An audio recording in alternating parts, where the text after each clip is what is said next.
आज हम हिंदी की कक्षा में प्रैक्टिस करेंगे। और किस चीज़ की प्रैक्टिस करेंगे? हमारे फाइनल एग्ज़ाम की। तो आप सबको हिंदी की प्रैक्टिस शीट मिल गई है। उसी के अकॉर्डिंग हमें हमारी एग्ज़ाम की तैयारी करनी है और सब कुछ उसी में से तैयार करना है। तो चलिए शुरू करते हैं आज की हमारी प्रैक्टिस। तो आपकी प्रैक्टिस शीट में सबसे पहले आपको क्या दिया हो गया है? अपठित गद्यांश। अपठित गद्यांश यानी अनसीन पैसेज। तो आपको क्या करना है? अनसीन पैसेज को रीड करना है और उसके नीचे दिए क्वेश्चन के सही उत्तरों पे क्या करना है? टिक लगाना है। तो आपके प्रैक्टिस शीट में 4 अनसीन पैसेज है। तो उसमें से हम 1 आज करेंगे और 3 हमारी लाइव क्लास में करेंगे। तो चलिए शुरू करते हैं। फर्स्ट पैराग्राफ कौन सा है? देखिए आपकी प्रैक्टिस शीट में फर्स्ट पैराग्राफ दिया गया है जिसे मैं पढ़ती हूँ, उसके बाद हम इसके क्वेश्चन सॉल्व करेंगे। ठीक है। फर्स्ट पैराग्राफ है, जीवन प्रकृति का अनुपम वरदान है। पृथ्वी पर हमें अनेक जीव जंतु, पेड़ पौधे आदि देखते हैं। विभिन्न जीव जंतुओं की भांति पेड़ पौधों में भी जीवन होता है। प्रकृति में सभी एक दूसरे पर आश्रित है। हमें जीवित रहने के लिए ऑक्सीजन चाहिए। पेड़ पौधे हमें ऑक्सीजन देते हैं। सांस लेने के दौरान हम कार्बन डाइऑक्साइड निकालते हैं, जिससे पौधे अपना भोजन बनाते हैं। अंततः हमें प्रकृति की हरियाली को बनाए रखना चाहिए। तो बच्चों, ये था एक छोटा सा पैराग्राफ जो हमें किसके बारे में बता रहा है? पेड़ पौधों के बारे में।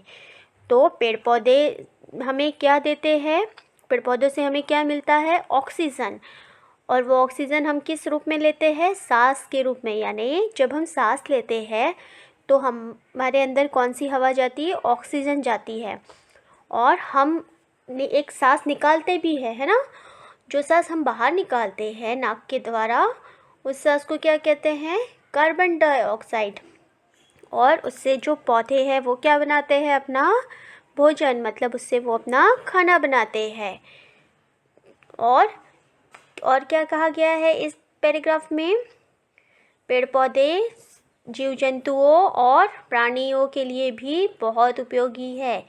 और प्रकृति में सब एक दूसरे पर आश्रित है, मतलब सब एक दूसरे पर निर्भर है ना? डिपेंड है ना हम सब एक दूसरे पे। हम किस पे डिपेंड है? पेड़ पौधों पे। जीव जंतु, बर्ड्स, एनिमल्स, वो भी पेड़ पौधे पे डिपेंड है, क्योंकि उनको भी भोजन और रहने के लिए पेड़ पौधों की आवश्यकता होती है। तो हम सब क्या है? एक दूसरे पे आश्रित है। और पेड़ पौधे हम पे आश्रित है, मतलब वो अपना भोजन किससे बनाते हैं? कार्बन डाइऑक्साइड से, है ना? तो कहा गया है कि इस प्रकृति में, इस दुनिया में सब एक दूसरे पे आश्रित है। इसलिए हमें क्या करना चाहिए? प्रकृति की हरियाली को बनाए रखना चाहिए। हरियाली का बनाए रखना मतलब क्या कह रहे हैं?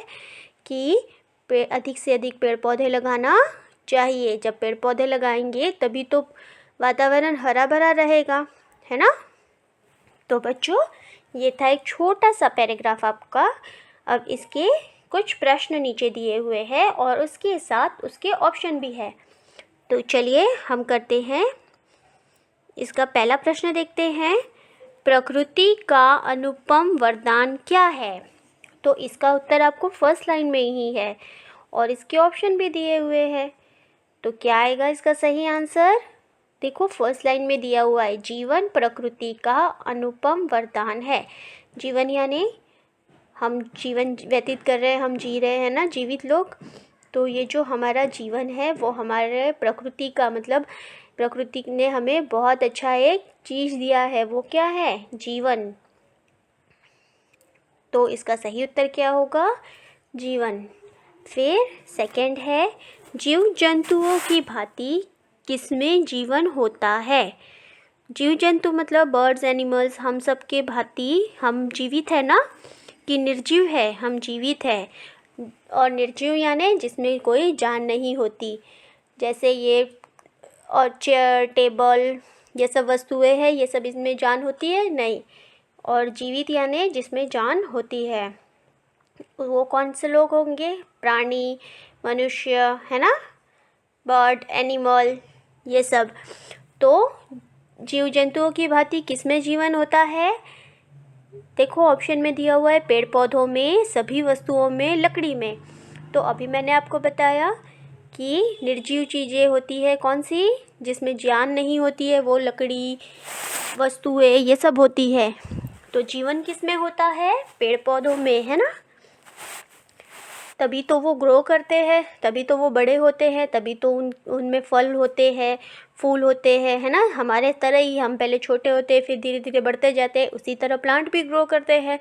पहले प्लांट छोटा होता है, फिर धीरे धीरे धीरे बड़ा होता जाता है, फिर उसमें फल निकलते हैं, फूल निकलते हैं। तो वो क्या है? वो भी एक जीवन है उसका, वो भी एक जीवित है ना। तो इसका आंसर आएगा पेड़ पौधों में। हमें जीवित रहने के लिए ऑक्सीजन कौन देता है? तो हमें ऑक्सीजन कहाँ से मिलता है? दुकानदार से, जंगली जानवर से, या पेड़ पौधों से? तो ये तो आप सभी को पता है, किससे? पेड़ पौधों से। फिर फोर्थ है अपना शब्द का विलोम। अपना शब्द का विलोम क्या आएगा? विलोम यानी ऑपोजिट। तो अपना का विलोम क्या आएगा? पराया। अपना यानी अपना खुद का, स्वयं, और पराया यानी दूसरे का। ठीक है। सांस लेने के दौरान हम डैश निकालते हैं। क्या निकालते हैं? Carbon dioxide. जब हम सांस लेते हैं उसके बाद एक दूसरी गैस हमारे मुंह से नाक से निकलती है, उसको क्या कहते हैं? कार्बन डाइऑक्साइड कहते हैं। तो बच्चों ये था हमारा फर्स्ट अपठित गद्यांश जो आपको मैंने बताया। अब इसके बाकी के 3 हम हमारे लाइव क्लास में करेंगे। अब हम बढ़ते हैं हमारे सीन पैसेज की ओर, मतलब पठित गद्यांश की ओर। तो पठित गद्यांश भी आपकी प्रैक्टिस शीट में कितने दिए हुए हैं? 4 दिए हुए हैं। उसमें से हम 1 अभी करेंगे और 3 हमारी लाइव क्लास में करेंगे। तो चलिए हम हमारी आज का पठित गद्यांश भी शुरू करते हैं। उसमें सबसे पहला वाला पैराग्राफ जो आपके हिंदी की टेक्स्ट बुक में से ही हमने लिया है और जो हम सब पढ़ चुके हैं। ठीक है, तो चलिए शुरू करते हैं। पठित गद्यांश। नीचे दिए गए गद्यांश को पढ़िए और सही उत्तर पर राइट लगाइए। तो फर्स्ट पैराग्राफ कौन सा है? अमन बहुत ही, हाँ, अमन का नाम पढ़ते ही आपको याद हो गया होगा, हमने पढ़ा था ना, दादी की सीख, उसी का पैराग्राफ है ये। तो चलिए शुरू करते हैं। अमन बहुत ही शरारती और जिद्दी लड़का था। एक दिन तेज बारिश हो रही थी। वह बारिश में भीगने की जिद करने लगा। साक्षी उसकी बड़ी बहन थी।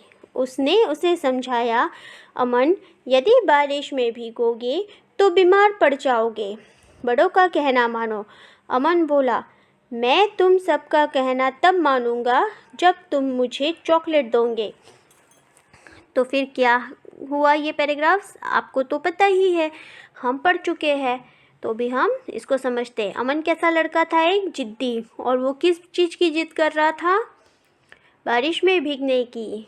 और उसकी जो बहन थी, बड़ी बहन साक्षी, जिसका क्या नाम था? साक्षी, उसने उसको समझाया कि अमन, हमें बारिश में नहीं भीगना चाहिए। बारिश में भीगने से क्या होता है? हम बीमार पड़ जाते हैं।